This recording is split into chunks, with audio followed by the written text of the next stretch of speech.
Honorable Minister Hon Oneidge Walrond to make her presentation.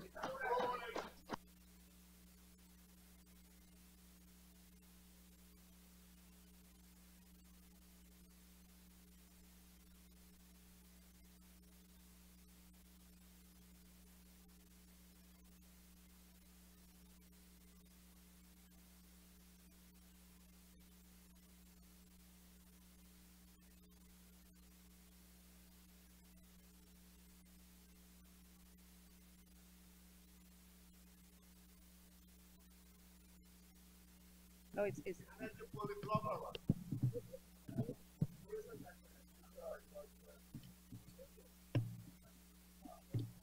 Madam Speaker, I rise to support the motion moved by my colleague, Dr. the Honorable Ashni Singh, Senior Minister in the Office of President responsible for finance and the public service. Mr. Speaker, before I deal with the measures relating to tourism industry and commerce, I would like to lend my perspectives to some of the prevalent criticisms that have been persistently leveled by our colleagues, both in and outside of this honorable House.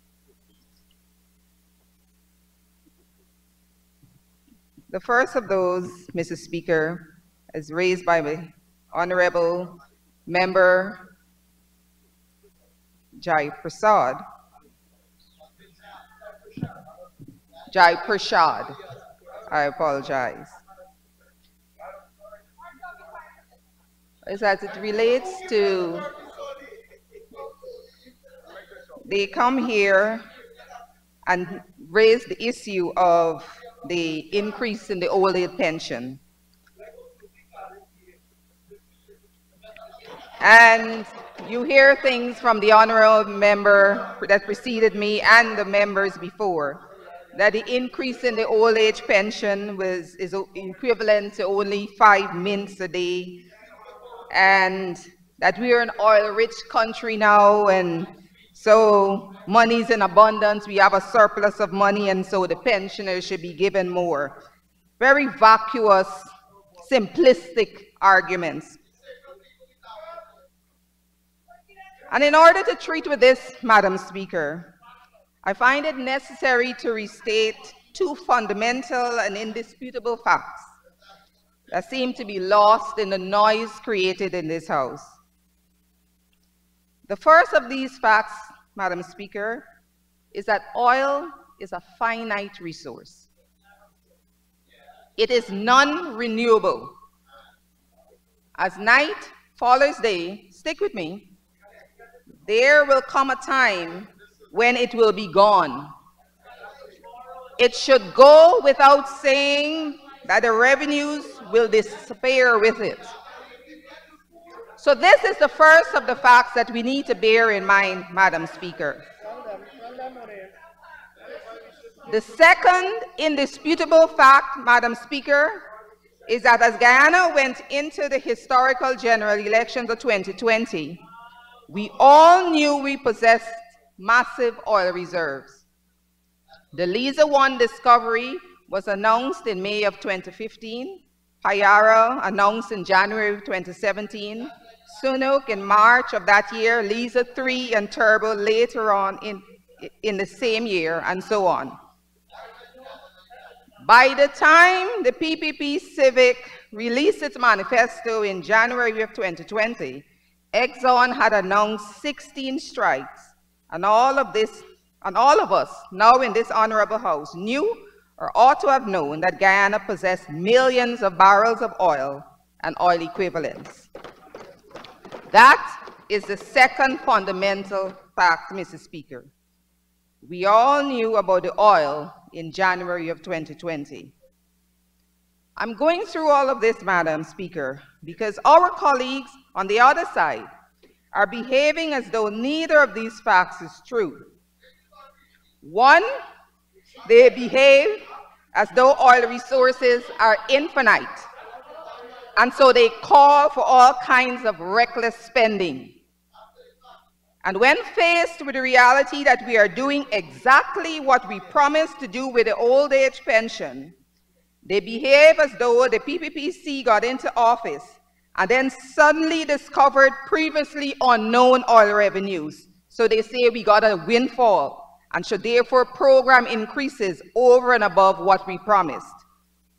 The reality is, Madam Speaker, that when the PPPC released its manifesto in January 2020, the measures contained in it were carefully considered with full knowledge of what was coming with respect to oil.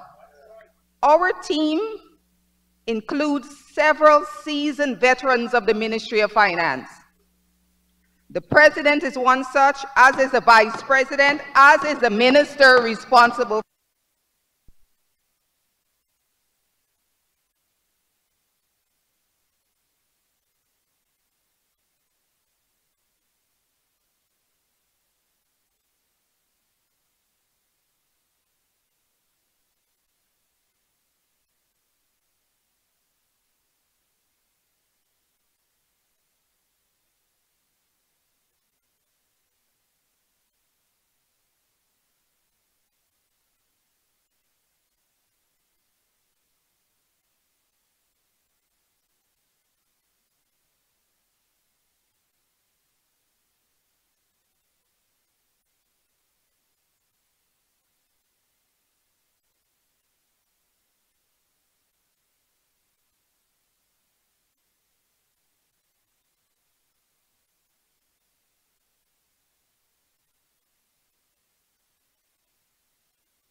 contract, and for them, that is the end of the story. And it is the end of the story for them because continuing doesn't suit their narrative. Their narrative being that the infrastructure benefits only the contractor and the contractor is the friend of the government. For the opposition, this contractor doesn't employ people. And for the opposition, those people don't buy food, to use their example, with the money they earn working on infrastructure projects.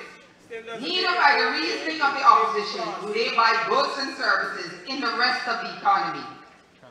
And finally, the opposition does not see those roads, bridges, ferries, ports, hospitals, schools, aerodromes, and all the items of infrastructure as benefiting, as providing benefits for Guyanese for decades to come.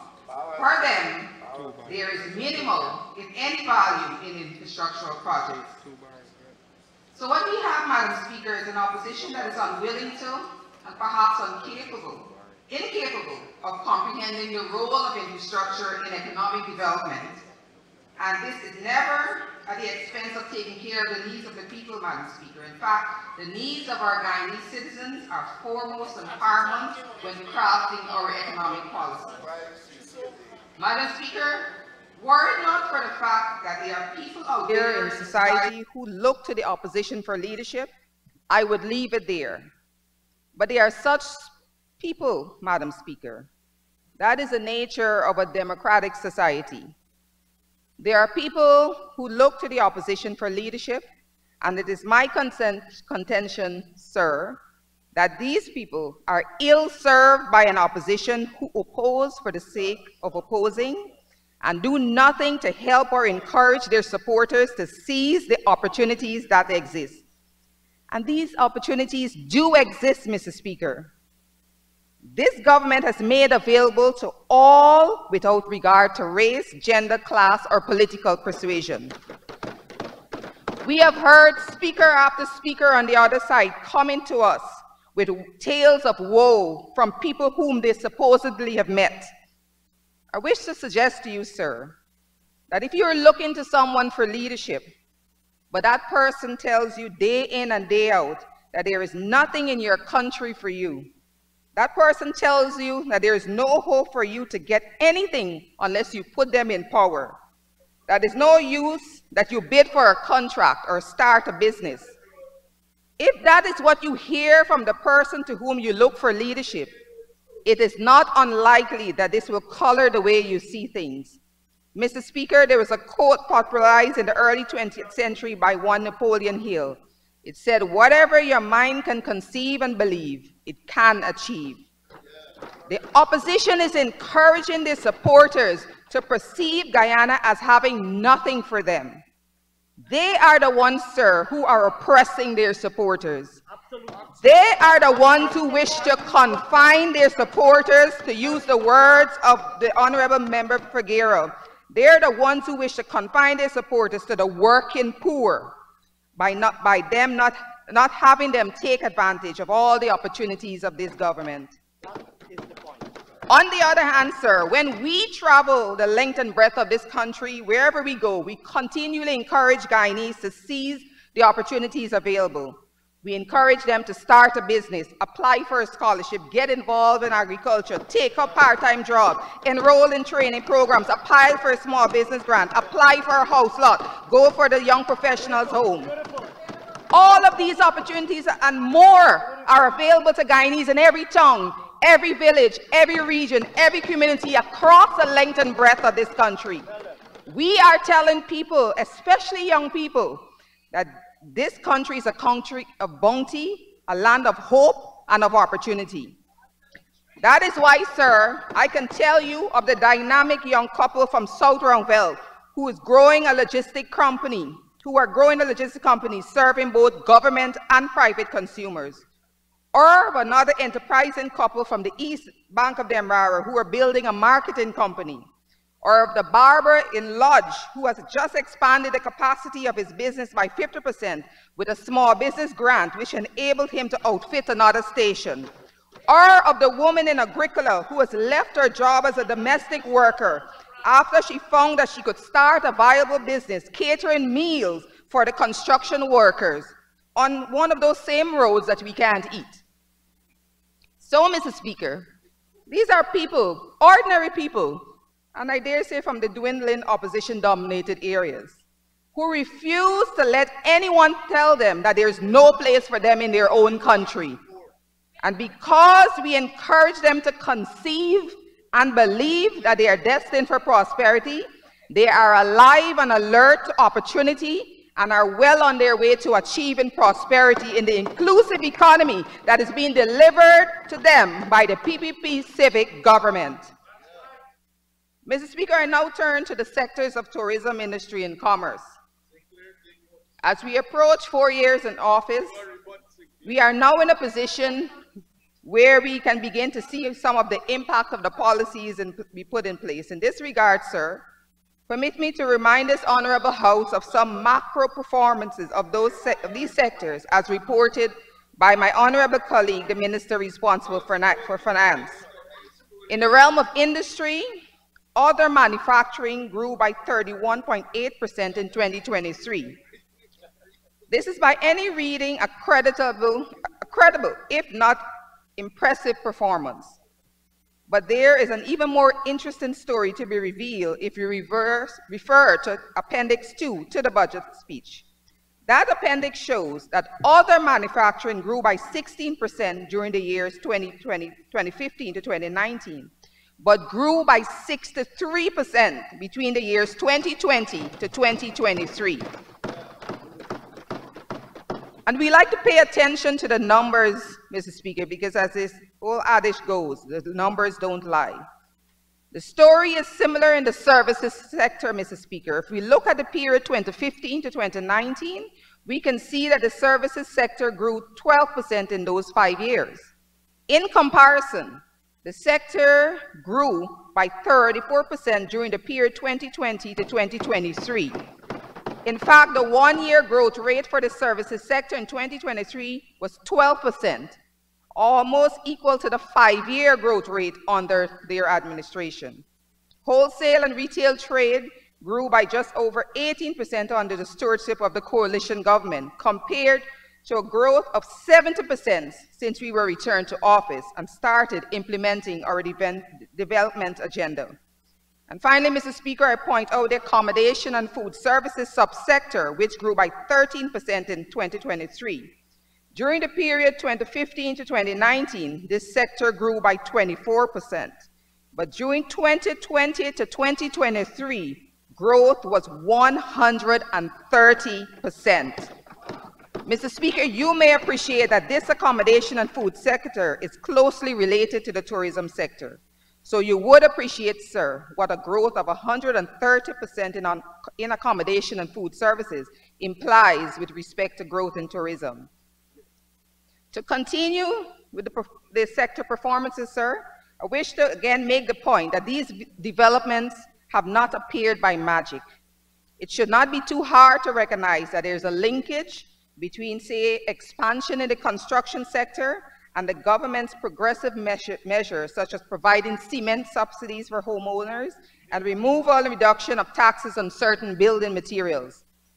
Nor should it be difficult to perceive and understand that there is a linkage between the execution of the PSIP and growth in employment. That the local content legislation has provided a space for our manufacturing and services sector to exhibit these strong growth rates should not be a proposition that invites serious debate. So, Mr. Speaker, as we approach the 4-year mark of our administration, we begin to see the benefits of these strategic measures that we started to implement in 2020 and which we continue to implement in pursuit of a sustainably prosperous future for our people. We are seeing the realization of a vision. Who would have thought in 2020, sir, that today we would have a shore base on reclaimed land in West Demerara, or that we would have a Guyanese company involved in providing cutting-edge subsea engineering services, or that young people will be cultivating broccoli, cauliflower, roses, and other high-value crops. Mr. Speaker, what we are seeing now is the vision of our administration beginning to manifest, and that is where the difference between us and our friends on the other side is starkest. 4 years ago, they could not see what is manifesting today. Just as today, they cannot see what will manifest 4 years or 5 years hence. Mr. Speaker, they think and speak only for today. That is why they will say, you can't eat road. And they will say, pay out the oil money now. Or why 2 years ago, the Honorable Member Hughes could have said in this House that our approach to tourism was pedestrian. They say these things because they operate in the moment.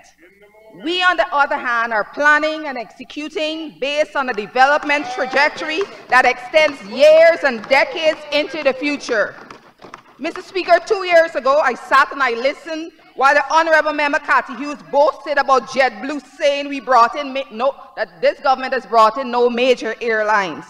What the Honorable Member didn't know then was that even as she was, to use this Honorable Senior's word, bloviating and grandstanding on the floor of the House, we were quietly in discussions with British Airways. We traveled to London a few weeks thereafter, and by August of 2022, we had announced with British Airways the imminent start of the service. That service has commenced in March of last year and has already transported more than 20,000 passengers on the Ghana-London route. That, sir, is how we work, quietly, with no premature fanfare, but letting the results speak for themselves.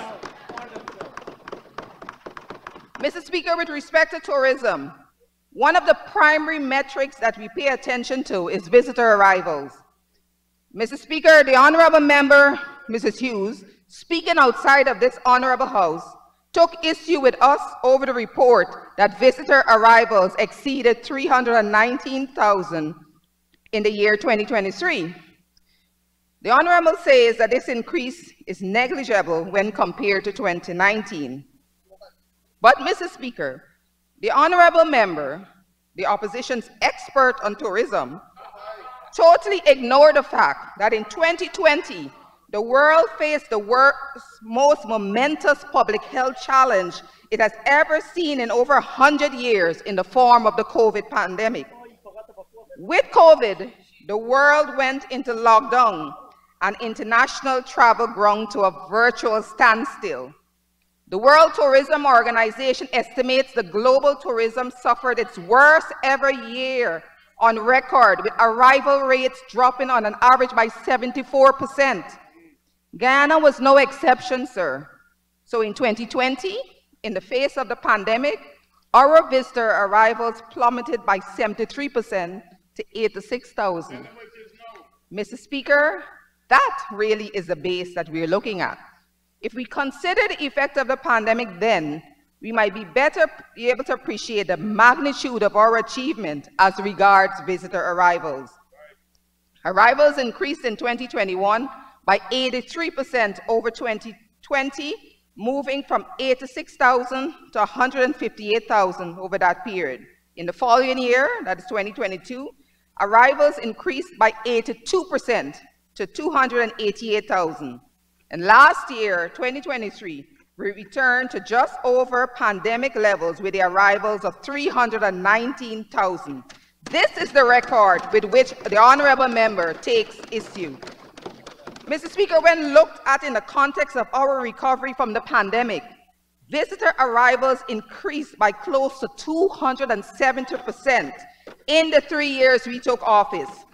In fact, we were in the upper half of the league tables in the Caribbean as regards rate of recovery as at the end of 2022, and we were well over the world average in the year before. Once again, Mr. Speaker, this recovery did not happen by accident. It didn't happen just naturally and with the effluxion of time. Mr. Speaker, you may recall that in the early days of the pandemic, one of the measures that we took was to procure safe vaccines from wherever we could get them. Our intention was to get our population as close as we could to full vaccination so we could safely reopen. Were it not for the courage and resolve on the part of our administration to defy the geopolitics and to place paramount the interests of our citizens, our country could not have recovered as rapidly and as robustly as it did from the pandemic.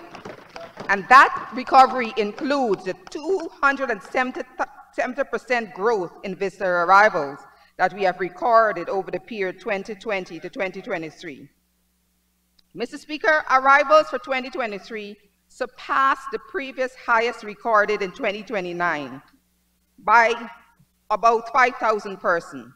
Notwithstanding that modest amount, the fact is that arrivals reached a record-breaking total of 356,000, which stands as Guyana's highest recorded number of visitors to date. In fact, 2023 was a record-breaking year, with 5 months of that year seeing the highest arrivals on record, those months being March, April, July, September, and November. I would note that the Cricket Carnival, coupled with the finals of the CPL, with which we worked hard on securing the rights for, boosted arrivals in the month of September in each year that it was held. Mr. Speaker, the Honorable Member, Cathy Hughes, speaking outside of this Honorable House, also asserted, earnestly and with considerable confidence, that the increase in visitor arrivals was mainly attributed to the oil and gas sector. Now, Mr. Speaker, I don't know where the Honorable Member gets her information from, but the reports I receive from the Guyana Tourism Authority paint a far different picture. Mr. Speaker, for the year 2022, business visitors numbered 47,000, while those coming for holiday and leisure numbered 143,000. For 2023, business travelers numbered just over 53,000, while those arriving for holiday and leisure travel numbered 177,000. In both cases, sir, people who indicated that they came to Guyana for holiday were almost triple those who reported being here for business-related travel, which of course we would associate with oil and gas. In fact, if we add in those who indicated that they came to see friends and relatives, then the numbers are on the order of 4 times those business visitors who, once again, we would associate with the oil and gas sector. Mr. Speaker, the number of people coming here on business grew just over 12% from 2022 to 2023, while the number of people visiting on holiday grew 23%. For good measure, I might add that those coming for meetings and conferences grew by almost 30% from 2022 to 2023. The growth in this last category reflects a deliberate strategy of our government to bring meetings, conferences, exhibitions, and the like events to Guyana, and the numbers speak for themselves. This, Mr. Speaker, is what we mean in the theme of the budget when we say we are staying the course. We could have been distracted by the naysayers who could not, or rather would not, see the vision. Instead, we buckled down, did the work, and now we will let that work and the results do the talking. Mr. Speaker, we continue to promote Guyana's tourism product on the international stage. In 2023, Guyana's submission placed 3rd in the Caribbean Tourism Organization Sustainable Tourism Awards for tourism education and training. Carnambu Lodge was featured among the Green Destination Top 100 worldwide in the ITB Berlin Awards. Our tourism product has been featured in prominent international publications including Forbes, The Times, Telegraph, Daily Mail, and Worldly Adventurer. Guyana was also ranked number 13 out of 35 best destinations for 2023 and beyond by National Geographic. Mr. Speaker, we continue to work on infrastructure to support the tourism sector. Of course, one of the critical areas in which we have concentrated our effort is airlift capacity. Last year, we welcomed British Airways serving the Guyana route with direct flight to London. They joined the Inter-Caribbean, which commenced operations in 2022, and JetBlue Airways, which started in December 2021. My colleagues have informed the House that American Airlines will add another daily flight on the Georgetown-Miami route, while United will be introducing a Georgetown-Houston route with 4 flights weekly in 2024. Regionally, Suriname Airlines added a service linking Georgetown to Bridgeton, Barbados, and Paramaribo. And Inter-Caribbean has publicly signaled a desire to expand its operations into Ogo. Mr. Speaker, we now have several direct flights a day to the regional hubs of Barbados, Trinidad, or St. Lucia, from where our passengers can connect to major destinations in Europe, North America, and the Caribbean.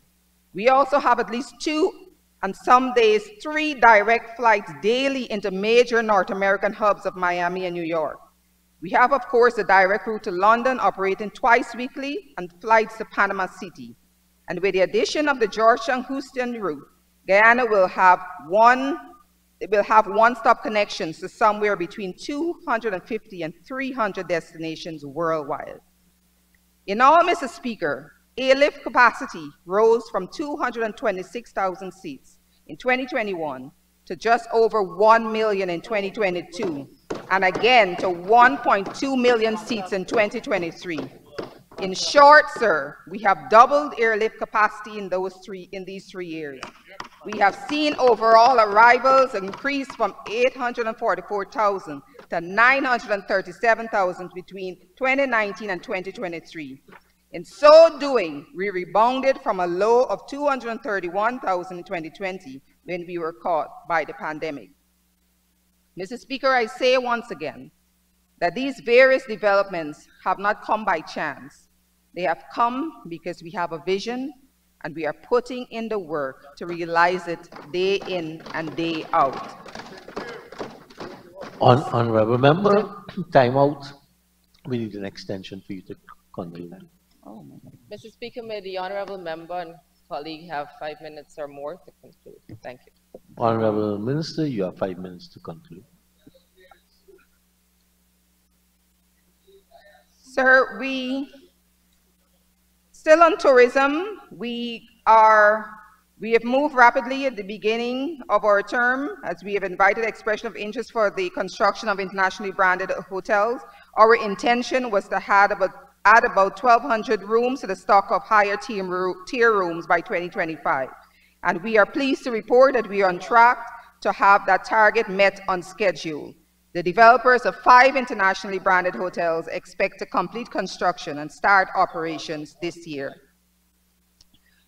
I would point out, sir, that alongside this push to bring internationally branded hotels to Guyana, we are also facilitating the emergence of local facilities. One example of such is the Guyana First Urban Eco Lodge at Diamond, where some 28 lodges have been built on 2 acres of land in close proximity to the Providence Stadium. The entire property will be owned by women, and this company has been registered and shares are available for purchase. Mr. Speaker, I'm turning to commerce and industry in the interest of time. I'm pleased to report that our business processing outsourcing initiatives in 2023, we have completed rehabilitation works on the Enmore and Tucson call centers, and as a result, in 2024, 300 individuals will now benefit from employment opportunities in those facilities. Further, 4 new call centers were constructed in 2023 in Regions 2 and Region 6, and this expansion will facilitate up to 1,600 new jobs. I will move to small business support. In the last year budget, Mr. Speaker, we added $300 million into the Small Business Development Fund, with which 1,500 small business owners benefit from access to grant financing. Looking ahead to 2024, our proposed budget underscores government's commitment to the small business community, evidenced by the replenishment of the fund with an additional $450 million for support to the sector. Going forward, we plan to emphasize and expand our support measures for small businesses. One such measure is training and development, which we intend to deliver up to 300 small business owners or operators in some priority sectors. Our aim is to maximize the sustainability of the sector by giving small business owners the tools by which they can build sustainable and resilient businesses. Mr. Speaker, this year we intend to bring to the House the Security Interest in Movable Property Bill. One of the principal objectives of this bill is to enable small business owners to collateralize movable property so as to gain access to finance. So for example, a small business owner could move more readily to use, let's say, an excavator or other piece of machinery as collateral for a loan. Turning to our modernization of the business environment, work on the electronic single windows for trade is in its advanced stages. It is projected to go live in just a few weeks in March of this year.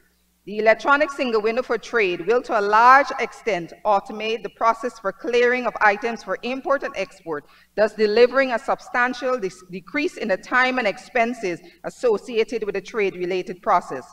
Mr. Speaker, the fact that the first phase of operation of the single window is but a few weeks away again underscores the point that as we move into the year 4 of this administration, we are beginning to see results. Whether it be the single windows or the visitor arrivals or the hotel completions or the operational call centers or the business incubators or the house lot distributions, these results stem from vision, foresight, industry, and the tenacity to stay the course. Mr. Speaker, our approach has proven itself through the results. That is why I support Budget 2024 and urge this entire Honorable House to do likewise. Thank you, Honorable Minister Hon Oneidge Walrond, Minister of Tourism, Industry and Commerce.